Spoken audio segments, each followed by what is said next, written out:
Morning and welcome. This is Enterprise Weekend, reaching you from Enterprise Television from our corporate headquarters in Lagos State, Nigeria. I am Henry Igwebike. Let's start the day today with our newspapers, and right after that will be our main conversation equally for today. Do well to be part of what we do have a say what we say. You can find us equally for today. Do well to be part of what we do have a say what we say. You can find us, reach us, when you visit us at enterprisetvnews.com.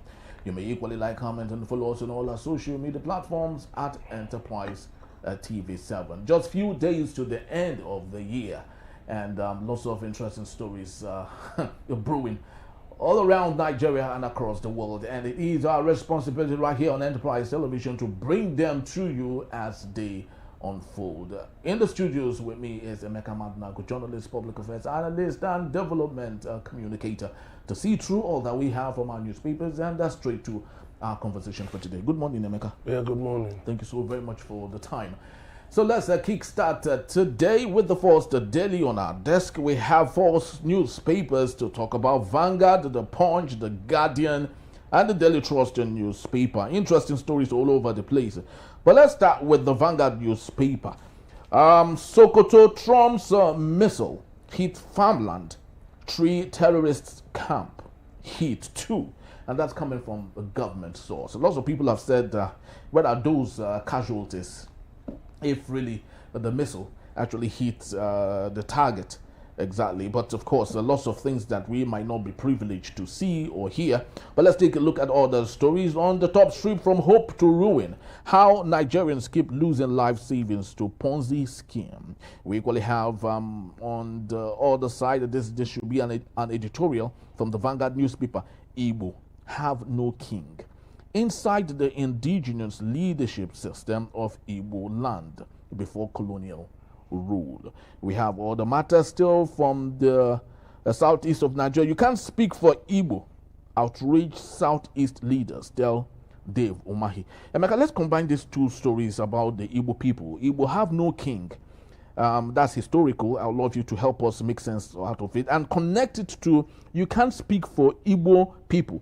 Outrage as southeast leaders tell Dave Umahi. So are they both connected? The fact that Igbos have no king, and therefore everyone is so autonomous that you can't tell anyone what they need to do, and therefore Dave Umahi had no right to be speaking on behalf of the Igbo people.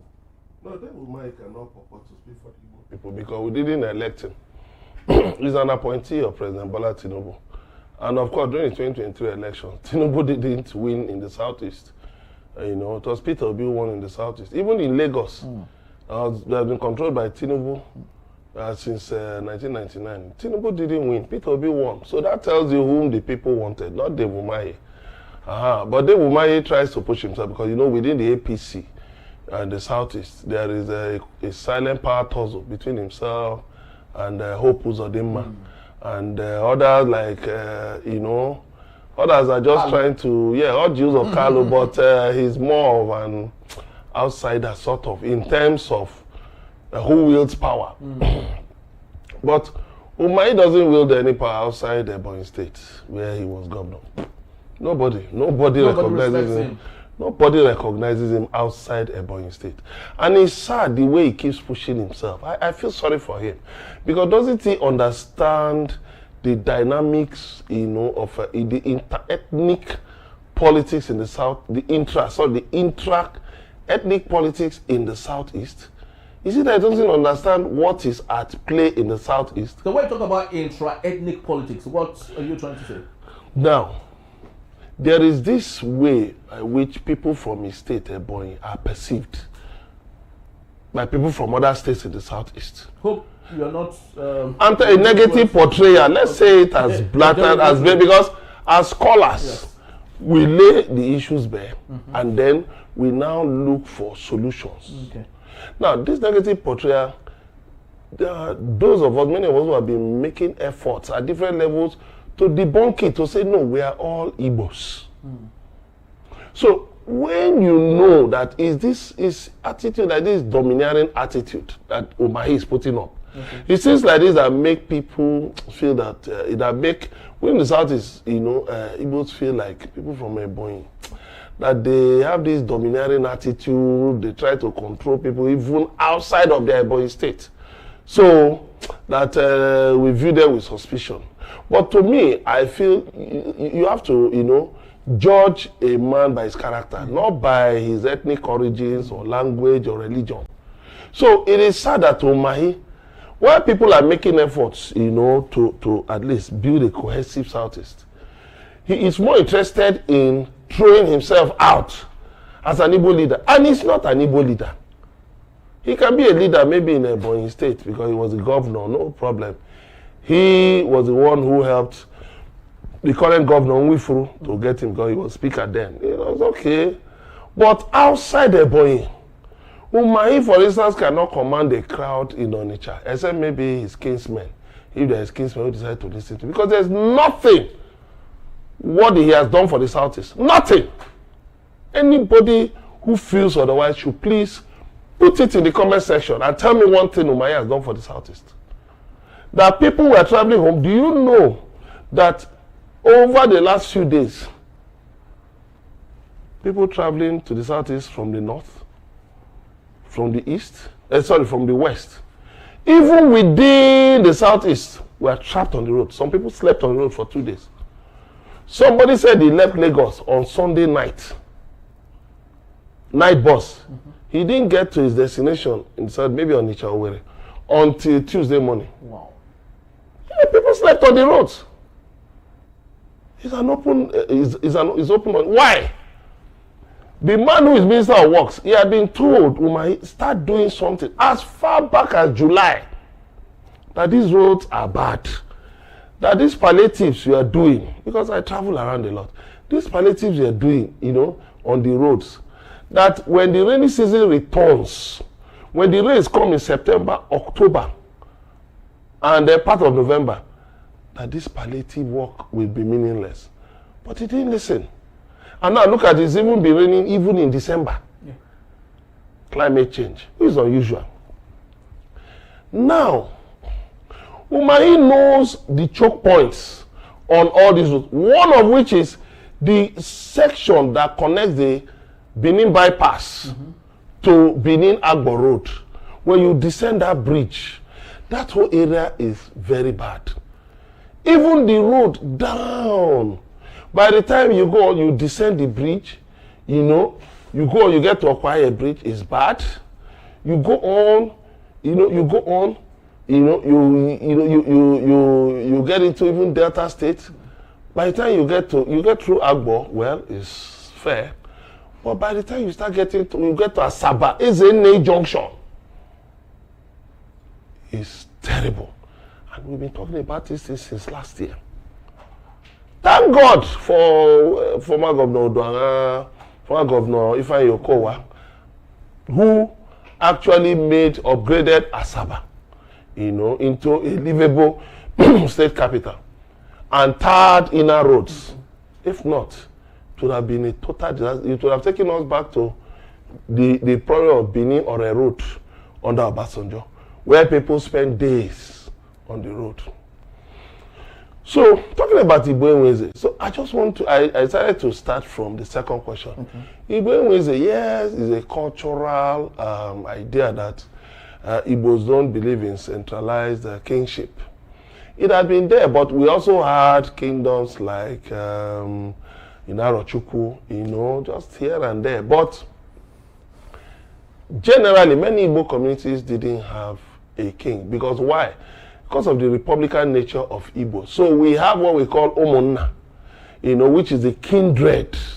So the oldest men in the kindred are more like guardians, more like leaders, because they know the laws, they know the ancient traditions, the ancient law, the ancient mores, all of those things. They know all of those things. So they use it to guide the community. But when colonialism came, because the British government could not, the British colonialists could not administer any place in the Southeast easily, like they were able to do in the North, which already had entrenched traditional rulership.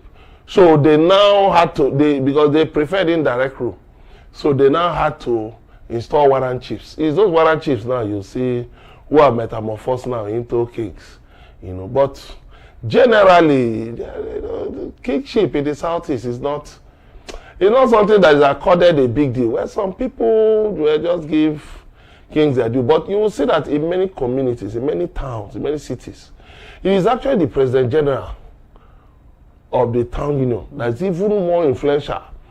Now, there is even an emerging trend of non-governmental individuals who, you know, give out scholarships, who have trained young men in apprenticeship, giving them a lot of money and all of that, you know. You see some who tar roads. Yeah. Do you know, can I tell you one funny thing? A Yoruba man, I forget his name, there is a Yoruba man somewhere in Enugu State who is a philanthropist, unusual philanthropist. I forget, a Yoruba man. But over there, his business, he has been successful.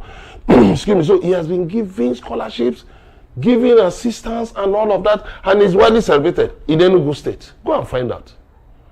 So these non-governmental individuals, they, you know, they build roads, they build schools, they build hospitals, they set up water projects and all of that. And you even see governors coming to open such roads.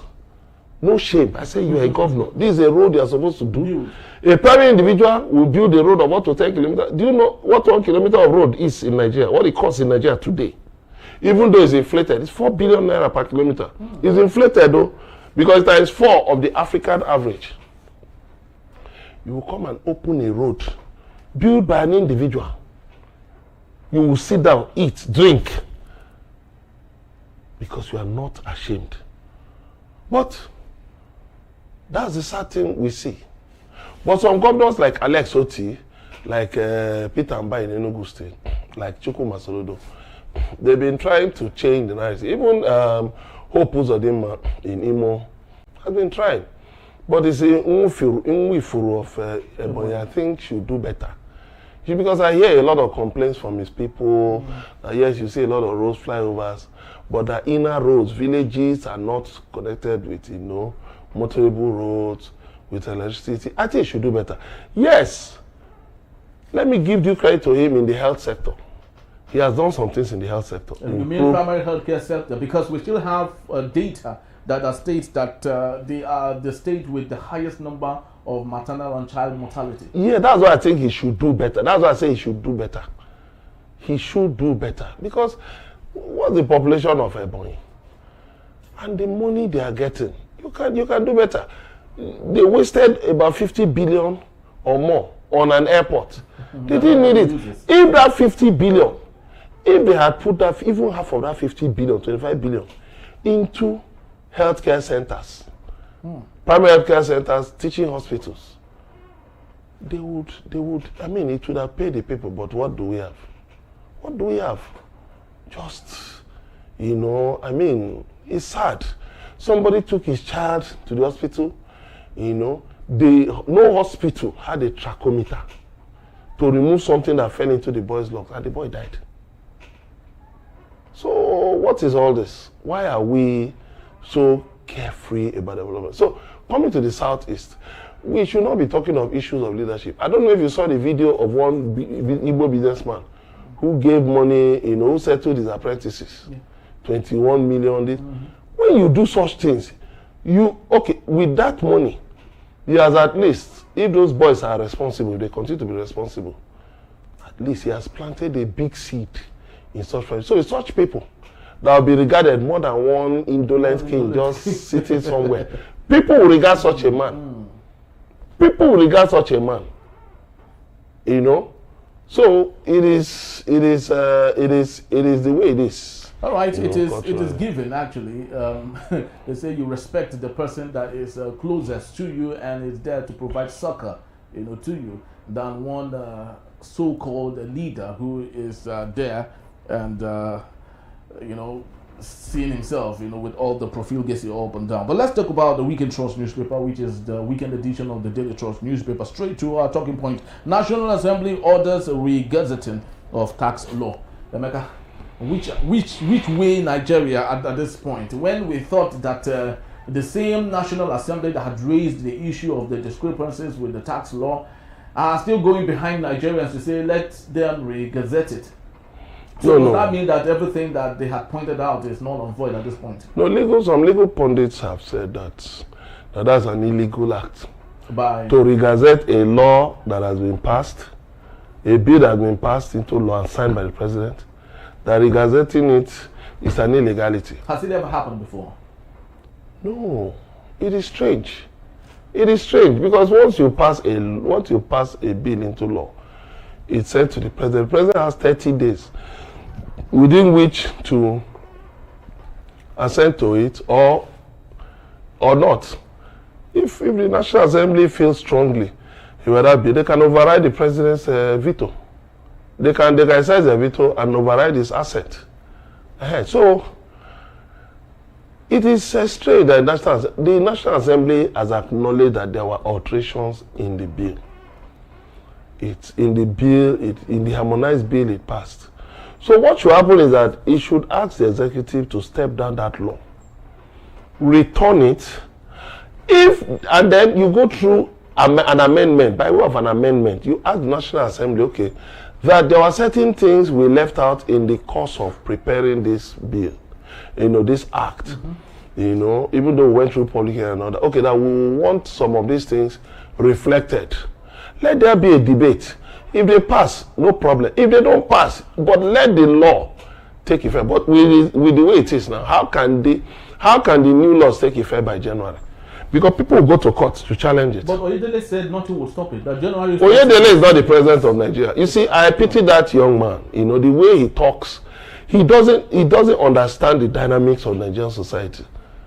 People like that. I mean, this is somebody who was saying the opposite of the things he's saying now. He used to say the opposite. Go and check his old tweets. Even under Buhari, he said you cannot increase the burden of the people by increasing taxes. He said it. So for him to be saying all those things, he's not somebody whose words I'll take seriously. The president is Bola Tinubu. That is the man I will listen to, not Taiwo Oyedele. Taiwo Oyedele should go and sit down. He has done his job, and he has done a shoddy job. But the president often listens to some of those. The president cannot consider somebody like Taiwo Oyedele above the wishes of Nigerians. Now, people are not saying that they don't want to pay taxes. That is not the issue. The thing is that people like Taiwo Oyedele have caused so much confusion in the system. Coming out to say that people's accounts will be restricted, which is a lie. Coming out to say some other outrageous things, which are lies. The Joint Tax Board came out to say it is not true. That your NIN will automatically become your tax ID. But somebody saying that your account will be restricted for January if you don't have a tax ID. Is that how it's done? I'm an entrepreneur, I own companies. And when your company is registered with CAC, you go to a bank to open a corporate account. The bank will help you generate a tax identification number, TIN. And we have told banks this thing should be automatic. That's why at a point, FIRS had a small office in every location where you had the Corporate Affairs Commission. So what you just do, once FIRS takes your file, for incorporation, it should pass through the FIRS. No, once CAC takes take it through the FIRS.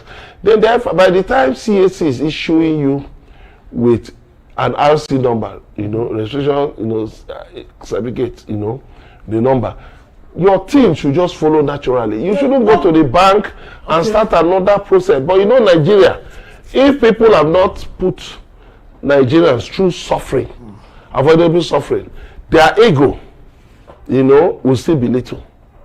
It should be part of the process. Payment of taxes should not even be a big deal.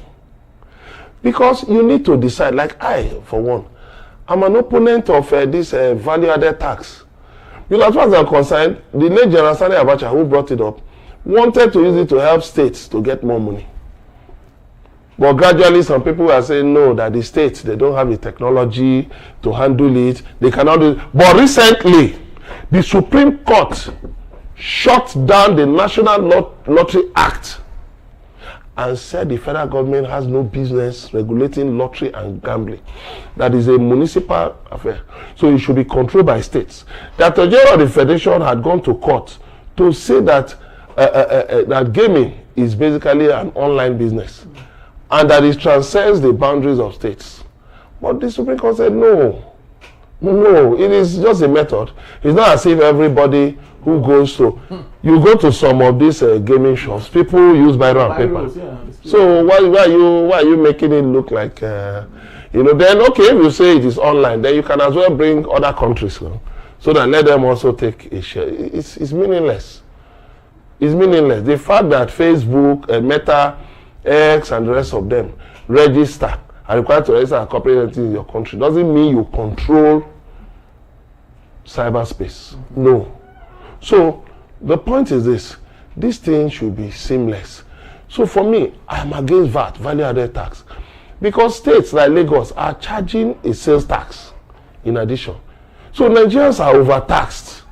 That's why somebody like Dangote will say, I make 100 naira and I have to pay 52 naira to the government. Where is the incentive for him to employ people?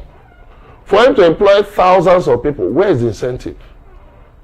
When you have such overtaxation. So what we need to do is this.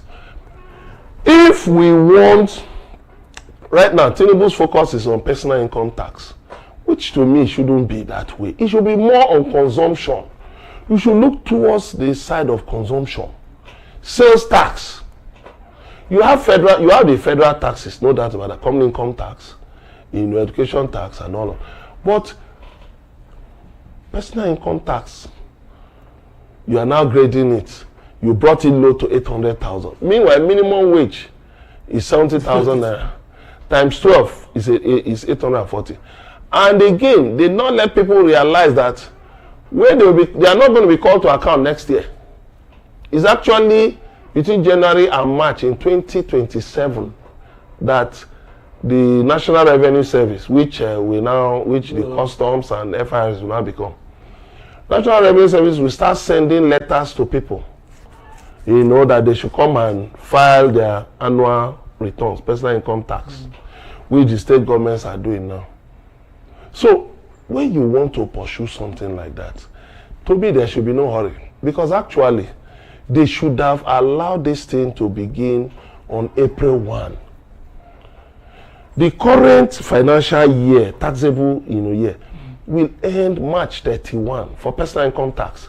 For company income tax, it will end June 30. I'm an entrepreneur. So by June 30, we'll be required to file company income tax and all those things. But by March 31, you'll be required to file personal income taxes. So, those are, but you're now starting this thing in January. So, for me, how am I now going to file my PIT for 2025 and then my CIT for 2025? When you are bringing in a new set of laws. Buhari, when he was president, and they were looking at the Finance Act. They said, okay, let us give Nigerians some time. Let it start in September. Or was it September 2021 or so? Let it start in September. So they pushed all these things forward. So that look at September, October, November, December, January, February. So that you have enough time to adjust. Talking in terms of thresholds. That okay, this is the threshold. That okay, if your turnover is not up to 25 million, you can be exempted from VAT. You can be exempted from company income tax. Even though the FIRS was still harassing people, has still been harassing people who are just making small sales for VAT returns and all of that. Now the alterations, you are saying that that if somebody has a complaint about a demand notice, that the person should drop 20% fast. That will tell you where it's coming from. That the person should drop 20% first. So you are telling somebody, okay, if you want to cry, first of all, submit 20 canes. Submit 20 canes. So that by the time you go to court, if you look, that is backward. That is wickedness of the highest order. And I must tell those people doing this thing, one day this government will leave power and you will pay for it. You may think Tinubu won't last forever. Tinubu won't be there forever. You will pay for it. Yes, remember Obasanjo when he was head of state. After Murtala Mohammed was killed, they put some people on trial. And they now brought up something that if you hear about a coup, not even if you're involved, you hear about it, then people were, people were made to pay for it. What did Abacha do to Obasanjo? He brought up that law, he reminded him that this thing was done when you were head of state. So you are going to face it. Because he was aware of the coup against. And even though it was a phantom coup. Yeah. But you are going to face. So let them remember, history is very live. Oh. History is alive. Let them remember that what goes around comes around. Whatever they are doing, let them continue. But they will pay for it. Definitely. Because how can you insert something that you can see somebody's house without going to court? So you have now become a court unto yourself. Come. You see, this Tinubu administration, I think Nigeria should be very careful. Anything passed by the National Assembly, Nigeria should insist, use the FY Act to get certified true copies. Go through it to see, after the president signs it, to see whether it's the same thing. Because people have shown that they are very dangerous human beings. They are not to be trusted. And that's what I'll tell Nigerians, be very vigilant. Because even the Electoral Act, they can insert things in the Electoral Act that you are not sure of. If that lawmaker, had not raised the alarm, that lawmaker from Sokoto, Dasuki, we wouldn't have known that there were alterations. And it's simply because if he wasn't, if he had been standing on the mandate, I don't think he would have even, had the. There are others who knew about it. But of course, they are cowards. Cowards and standing shameless on cowards. Well, that's all we have for this segment. Just to let you know that Emeka will be here to take us on our main conversation in a bit. It's actually quite interesting that we're saying all of this and more, but we'll be right back, and when we return, Sokoto confirms a successful joint airstrike with the Nigerian government, of course, the military, and said no civilian fell as a result of that. In the beat, still Enterprise Weekend. Don't go anywhere. I'll be right back.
Thank you so very much for being back, and this is still Enterprise Weekend, reaching you from Enterprise Television. Let's head straight to our conversation for this morning.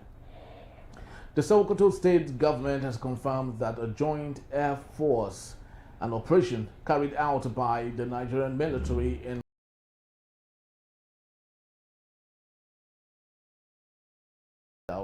Tangaza Local Government Area of the state, with no civilian casualties recorded. This was disclosed in a statement issued on Friday by the Director General of Media and Publicity, Government House, Sokoto, Abubakar Bawa. According to the statement, the operation conducted on Wednesday formed the part of ongoing efforts to dismantle terrorist and bandit networks operating within Sokoto State and along Nigeria's northwestern borders. The government explained that a full assessment of the airstrikes impact is still underway, as reports from the Joint Operations Command are being awaited. It also addressed public concerns over the discovery of suspicious objects near Jabo town in Tambuwal Local Government Area, noting that investigations are ongoing and analyses by Nigeria and the U.S. military authorities have not yet been concluded. Bawa stressed that no civilian casualty were recorded in either Tangaza and Jabo community. He reaffirmed Sokoto State's support for international security cooperation, describing the Nigeria-U.S. collaboration as vital to combating terrorism and cross-border crimes. The state government further highlighted its continuous support for security agencies through the provision of operational assistance and equipment over the past 2 years. Residents were urged to remain calm, cooperate with security agencies by providing credible intelligence, and support ongoing efforts to restore peace and security across not just the state, but Nigeria. I still have Emeka Madunago. Thank you so very much, Emeka. Thank you very much. This is the biggest news around the world, not just in Nigeria, and it's happening in our territory, Emeka. Now that the Sokoto State Government have confirmed that that the target actually struck the terrorist hideouts, should we be bothered because the Sokoto State Government is indicting itself to say they know where these hideouts are, isn't it? So no, sorry, when you say the biggest news, it's not necessarily big. Well, it is. It's Africa has a new country, Republic of Somaliland. Yeah, Somaliland. No, it has always been there. It's just that it was approved or it has been recognized by Israel. Somaliland has always been there. Well, and you know, there are also people trying to break away. Then there are other things. X says it's the biggest news medium in the world today. That's another big news. The other big news here and there, U.S. making record seizures of super tankers and now taking the oil to the United States. That's another. There are big stories. So anyway, just that's just an aside. Yeah. So you see, there's no how a state government will not know where criminals are. You see, government has power. Forget the fact that, forget the lackadaisical, lazy attitude of people in government. You know, some people in government telling you that they will investigate. They know some of these criminals that actually worked for them before as thugs, as louts. Some are even working for them as louts. I remember years back when former Minister of the FCT, Jerry Hussaini, you know, led the Northern Elders on a visit to then Borno State Governor Ali Modu Sharif. He told him that they saw something strange on the streets of Maiduguri, that they saw youths. They saw youths selling petrol, you know, selling PMS in jerry cans on the streets. And that they felt that this was an aberration. And this was a security problem, a ticking time bomb, a ticking bomb that the governor should do something about it. That these youths could be converted to some deadly purposes. But what happened? Not long after, I think this was maybe in 2008 or 2007 or so. Not long after the Boko Haram insurgency began in 2009. After the founder, Mohammed Yusuf, and a suspected financier, Buji Foy, who was the commissioner for religious affairs under Modu Sharif, after they were killed extrajudicially by the police, by Niger police. So the insurgency broke out. What even wasn't matters, the father-in-law of Mohammed Yusuf, who went and told the police that, look at he was suspicious of what his son-in-law was doing. Do you know the man was killed? When President Yaradua ordered the demolition of the hideouts of Boko Haram, this man's house, this whistleblower's house was demolished, which is an injustice. I hope one day the Borno State government will recognize and do something about it. Because that man is dead, but his soul will still be crying to God. This injustice, I went to report something of, of benefit to the government. I was killed, my house was demolished. Is that how to pay a patriotic citizen? I hope this will get to the Borno State Governor and he will do something about it before his tenure, his second term ends in 2027. So, now that of Sokoto, of course, it's a general thing. You have police stations everywhere now. You have divisional police stations. You have police posts. You have DSS, excuse me, in every local government. So how wouldn't they know who is who? How wouldn't they know where the terrorist enclaves are? They know. It's not just that they've not mustered in adequate firepower to go and clear those people, but they know. Adequate firepower for untrained thugs. They are untrained, but they are, let me tell you, it doesn't take much to train a man to handle a weapon. During the Biafran War, who were those manufacturing those bombs? Those bombs that today you call missiles, Obunigwe and the rest of them. Who were those flying those aircraft, and doing those bombing missions? Do you know Lagos would have been devastated during the Civil War, if not just by divine providence, because a big bomb was dropped in Apapa, where you have they had all those tank farms then. But somehow that bomb didn't explode. If it had exploded, the damage would have been unimaginable. So, it doesn't take much to train a man or a woman to handle weapons. For the fact that they are not trained, they're even more dangerous. Because unlike conventional soldiers who are trained in doctrine and command, these ones are only trained in the doctrine of destruction, violence. They just obey one command, go and kill. Even if the command is unreasonable, they go and do it. So, they cannot claim that they don't know where these people are. They know. They mentioned the place, they mentioned Tangaza Local Government, they mentioned the town. They know about all these things. Even though some people have been trying to, engage in obfuscation, trying to twist first of all, they said the missiles landed on a farmland. Yeah. Some online said it landed behind the hospital in Jabo town. Now later they moved again, that actually some of the missiles landed in Ofa, in Kwara State. All these are that tells you that this insurgency is even worse than we thought about. That there are active terrorist sympathizers online with links to these terrorists. And talking about links to the terrorists, lots of people have wondered why the escalation actually started from Sokoto rather than Borno. And no, Sokoto is a major headquarters for these people, not Borno. Because in Borno, ISIS. Yeah, Borno, there have been so many bombings in Borno. So ISIS and Boko Haram have been severely degraded in Borno. Yeah, they can still do some, but not as they could like 10 years ago.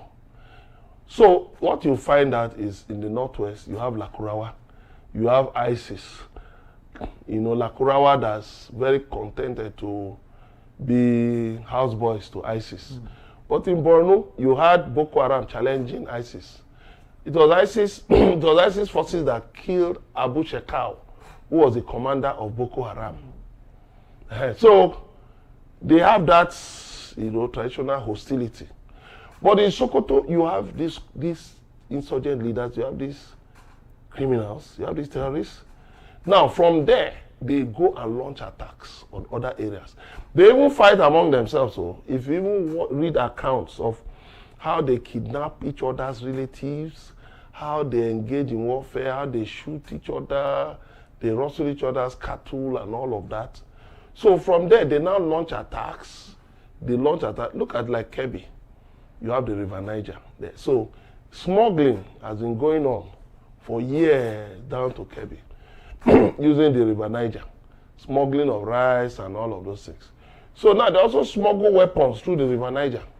That's why Kebbi has become a crisis point. But the main pain point is Sokoto. So they had to begin from Sokoto. And these things will intensify. I hear some people say that they missed the major targets, and I laugh. But of course, it has people been... saying that they should show but international law, you cannot show the corpses of dead combatants. You don't do that. Even if you show it, they must be shrouded in death. People have to be dignified in death. You don't go and start showing. What do you want to gain? To show dead bodies and to show that you have gained what? No. Don't forget, the United States has also been acting within the ambit of international law, because it knows that there are supporters of these terrorists who have been working over time on social media, looking for how to justify, in different ways, how to justify terrorism.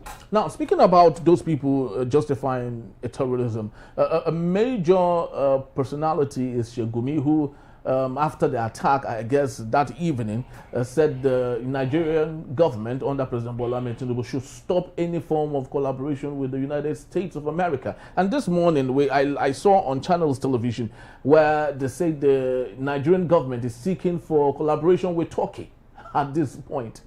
Because Shegumi ran to Turkey. He's talking for Turkey. He's not in Nigeria. He is not in Nigeria. He has been talking about, he's not in Nigeria. The man fled. He won't be in Nigeria and be talking such nonsense. He wouldn't try it.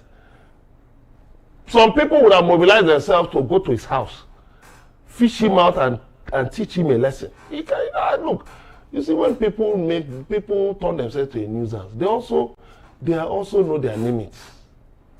Because he knows that people are getting tired of all these things happening. In all those places, people pay taxes to all these militants before they're allowed to go and farm. That's one of the things affecting the price of food items. In Turkey or where? No, I'm talking of like in Sokoto. Okay. Right. Because some people are saying that there haven't been major terrorist activity in Sokoto. Yes, but that has been a launch pad to as far as Kwara. So you deal with the place where they congregate, where they get their ammunitions and all of that, where they get supply from the Sahel, because Sokoto is part of the Sahel.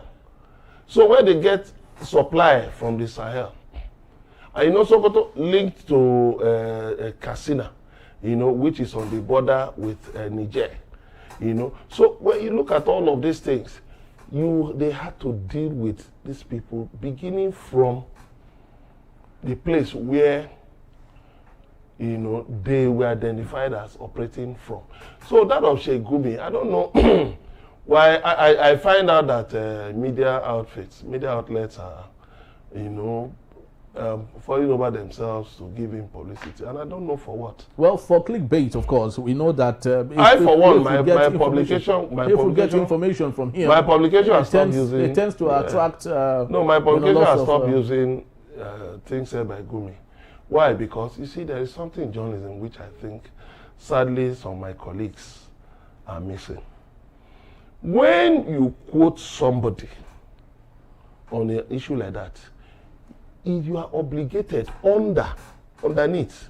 When you do an excerpt, you are obligated or to somewhere to do a context, to balance it contextually, to say in context, this, and this, so that you don't fall into libel or defamation. When you see the media, one random fellow just comes up and says so and so person is like this. You don't even make any effort to obey the legal maxim that of audi patem, hear the other side. You just run a full story without the irresponsibility. In fact, it cries to high heavens. You don't even make any effort to get the other side to respond. What kind of journalism are we practicing? Have we lost it? What kind of irresponsible journalism are we practicing? Gumi says something in context. in context that Nigeria should stop the collaboration with the US. But in context, you remember that Ribadu, National Security Advisor, was in the United States with a delegation where they said they reached an agreement to fight terrorism together. You are now saying they should stop the collaboration. But you have forgotten that the same Gumi, you are supposed to do bullet points. The things Gumi has been saying, that you cannot defeat terrorism, that you should give them scholarship, you should give them money, you should give them this and that. Have them in the budget. You put these things in context so that you don't confuse your readers. You don't confuse the listener. You don't confuse the viewer. We're too lazy. We have become too lazy. Anybody says anything because the economy is bad, so many media houses cannot pay salaries. So they just look for there's a station, a major TV station that came under heavy fire yesterday. It first of all brought us to about the bombing, no problem. But later, it changed the headline within a few minutes because he saw there was no engagement. He now changed the headline and now added Christmas Day. People got very angry. Now, why are you rage baiting people, knowing that the situation on ground right now is sensitive? People are saying bombings took place on Wednesday. You're not saying on Christmas. Why do you have to drag Christmas Day, which is a Christian observation? It's not a Muslim observance, I'm sorry. You are now dragging Christmas Day into it. Do you now want to create tension between Christians and Muslims? Just because you want clickbait? That is utterly irresponsible. You've seen, even the bombing in Maiduguri on Wednesday. You see people as it took place on Wednesday. The US bombing took place on Thursday. You have to be sensitive. You have to be sensitive. Don't just be reckless. But don't you think that can be attributed to what Donald Trump himself said with his truth, social, when he attributed to the attack happening on Christmas Day and equally wished the dead a Christmas. Happy Christmas. That is Donald Trump. Donald Trump is the president. He has immunity. Even if Donald Trump calls somebody any name, you cannot sue him. No. Donald Trump is covered by immunity as the president of the United States. You are not covered by immunity. We must use common sense. It's very simple. Donald Trump can say anything. You can even, where he said certain things, you can put a ... on it. If you're even using it on air, you can actually even block those words. Because the fact is that you broadcast it. It's not about Donald Trump. Nobody is going to go and look for Donald Trump. They will look for you. Who try to make, rage bait people because of clickbaits. We should be more responsible. But Emeka, let's because it's quite essential that you talked about this, because for clarity, especially for students of journalism at this point, let's equally look at this point from this direction. President Donald J. Trump and the United States government have said that the attack was to stop Christian killings in Nigeria. The Nigerian government has said there's no religious coloration to the attack. It was rather an attack on terrorism, right? So at this point, this is a divide. For reportage, how do you play such reportage such that you are being factual to the truth and at the same time trying to diffuse the temperature? It's very simple. If we want to be honest, if we want to be sincere, if we don't want to engineer, we don't want to engage in narrative engineering, it's very simple. What's the meaning of genocide?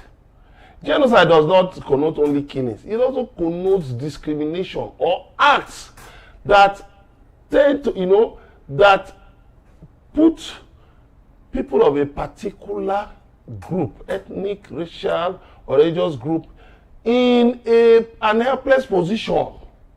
Look at how all these headsmen have been killing people in communities. So I'm trying to frame it as headers, farmers clashes. Header, farmers clashes. But you went to, was it Yelwata? Look at how many people were killed. Over 200 people were killed. And the headsman who did that walked away. And his header farmers clashes. How can you come to my house and fight with me? And you are saying it's a clash in my house? How?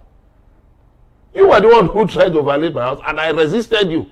You are not saying how is it a clash? It's an invasion. You are a criminal.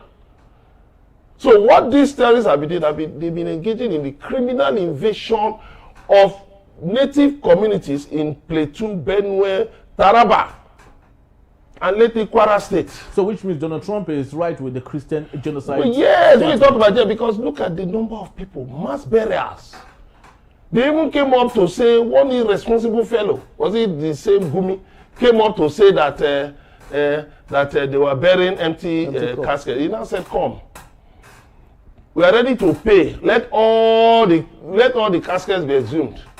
Check through. You see, so it is sad that we have come to a level where people have come so they have lost their souls. They have lost the essence of humanity because it all boils down to money. If people are not making money from this terrorism, you won't see all this noise. That's the truth.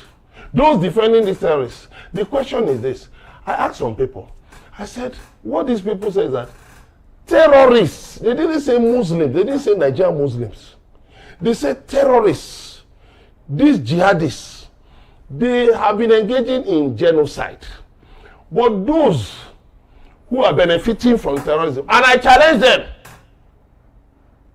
because it's all out in the open, their words and all that.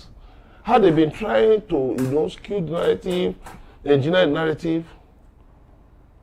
They may not be getting money from the terrorists, but one way or the other, they are benefiting. Maybe through clickbait, engagements, and all that. What people said is that terrorists, they didn't say Nigerian Muslims, they said terrorists have been engaging in genocide. So when you are now saying there's no genocide, are you now taking the side of the terrorists? That's the question I want to ask. Are you now working in cahoots with the terrorists? Are you now defending, holding brief for the terrorists? That's the big question. All right, Emeka, let's take a look at collaboration at this point. Just before we go, we have less than 4 minutes to do that. The Nigerian government have said they collaborated with the United States government, providing intelligence, and lots of people have said that there were no collaboration with the Nigerian government, that a strike was done unanimously by the United States alone. And the reason actually is because over the years when there was shared intelligence, when the United States people went there, they discovered that the target was gone, and they felt it was moles in the Nigerian government that had made that possible. So do you think at this point that the level of collaboration was just with Hexet and Ribardo's discussion in the United States when he visited, and not connected to the strike that happened? No, well, I don't have any facts to show that there was no collaboration. Yesterday, when I put on Facebook that the Nigerian government was not aware, based on my reading of, the fact that the Pentagon first put out a post, a social media post, where they mentioned Nigeria's collaboration, but later deleted it and put up another post where they removed the collaboration. Really? Yes. And then look at it, Trump didn't even mention anything about Nigeria's collaboration. He's the commander-in-chief now of the President and commander-in-chief of the United States. He didn't mention it. It was only Peter Hexet. So if Hexet had not mentioned it, what would that show you that they were aware of it? Some young chaps, in the usual uncivilized manner, were insulting me. I didn't say, I just deleted what they said, because when you cannot understand context, you only show how mannerless you are. You only show that you lack proper parental upbringing. That is it. This is an issue. It is not something for you to engage in personal attacks. Why did I say, so if they say they collaborated, well, I want to give them the benefit of the doubt. But reading through statements and all of that, well, there is reason to suspect that there was no collaboration. Yes, there was collaboration up to the point of Ribardo visiting Hexet and then some of those congressmen and others coming to Nigeria.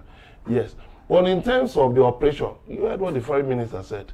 I communicated with Hexet 19 minutes before, yes. And then he said he should get Tinubu's. That's not true. These things don't happen like that now. Come on, we're not ignoramuses now that you will have to call to get the president to approve.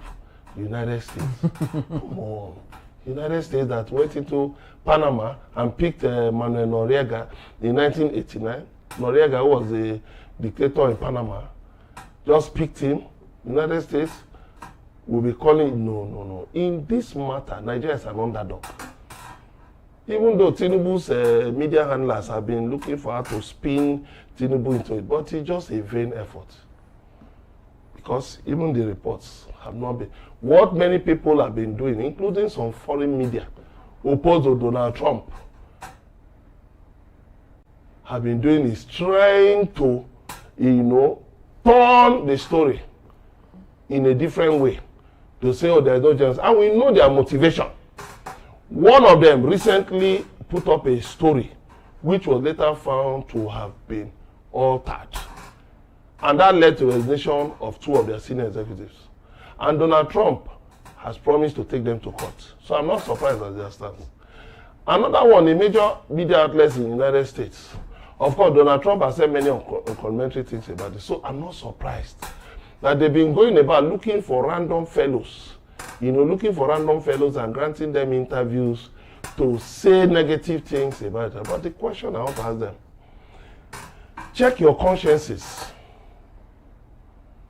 There is this priest who was kidnapped with his wife and daughter, young daughter. He's more than a month now. The man has died. And the wife and daughter, I hope your reports will make those terrorists to release those people. Don't forget, members of a church, was it in Kogi or so, have been kidnapped now for about 2 weeks. They are still in the custody of these criminals. They want to use them as human shields. And name them here and there. On Wednesday, these criminals went to a mosque in Maiduguri and bombed it and killed 5 or 9 people. So it is not about we making effort that there is no Christian genocide, there is no this, there is no that. Do people deserve to be killed at all by these criminals? That's the question I've been asking. In a country where... When you say Muslims have also been killed. Is that a justification? Is that a justification? There is a ground for you to say, oh, from Christian genocide. Okay. There's actually a genocide. But even goes against bigger than Nigerians. that. But what you see some of these foreign media, I won't mention their names, but the shame is theirs. What they've been trying to do is say, oh, that the situation is more complex than just bombing. These are people who will sit, if they come to Nigeria, they will sit in one posh hotel in Lagos and then just be making phone calls. They will not visit those sites. They won't visit those places. And then they come now. They are now playing, playing out their war with Donald Trump. Now using the clear problem of terrorism in Nigeria.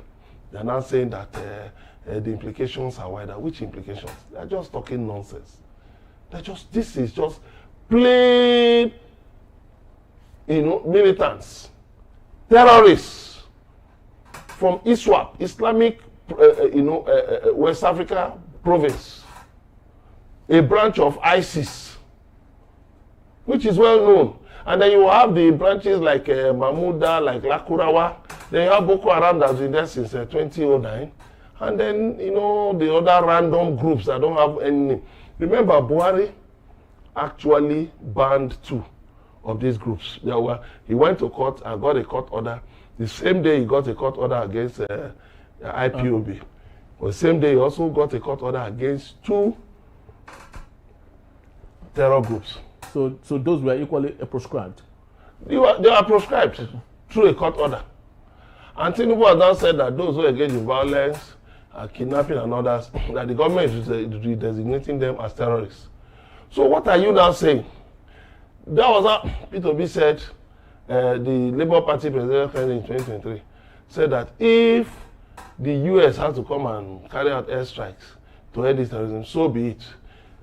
Tinubu's presidential aide, Bayo Onanuga, came out to say Nigerians will not forgive P2B. That they would remember. I'm waiting for Bayo Onanuga, if he's watching this thing, if you have any shame, you should apologize to P2B.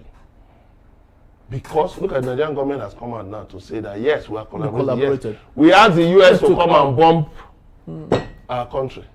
The first time since independence in 65 years that A foreign entity has bombed any part of Nigeria. As Bayo said, anything since then. Will you say anything? Somebody who put a video of Onitsha main market that he has not been to, talking about it, that is busted. A video that was just put by somebody, random, ex-user, that look at Onitsha main market, busted. Look, Onitsha main market, anytime you go there, it's bustling. Even in the evening, it's bustling. It has been like that for decades.